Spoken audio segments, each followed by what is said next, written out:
ননদ বলে, বৌদি কি রোজ রোজ একই মাছের ঝোল রান্না করো বলো তো? তোমার হাতের মাছের ঝোল খেতে আমার একদমই ভালো লাগে না। তা ননদিনী, আমার হাতের মাছের ঝোল খেতে যখন ভালোই লাগে না, তোমার দাদা তো কেজি খানেক মাছ এনেছে, তবে মাছটা না হয় তুমিই রান্না করো। না না বৌদি, মায়ের বাড়ি দুদিন বেড়াতে এসে আমি রান্না বান্না করতে পারবো না।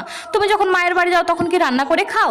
রান্না করে খাই না খাই সেটা বড় কথা না, তবে তোমার মতো কারো রান্নার খুঁত ধরি না। কেউ যদি ভালোবেসে এক গ্লাস জল ঢেলে খাওয়ায়, তার সামনে এমন ফিল করি যাতে মনে হয় তার হাতের এক গ্লাস জল খেয়ে আমি অনেক তৃপ্তি পেয়েছি।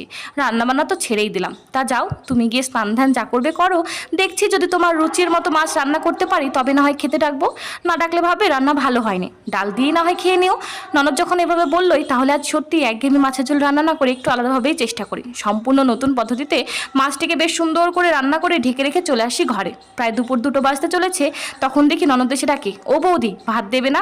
না গো, মাছের ঝোলটা আজ এত বাজে রান্না হয়েছে যে বাড়ির সবাই দুবেলার মাছ একবারেই খেয়ে নিয়েছে, তোমার জন্য এক পিসও বাদ রাখেনি।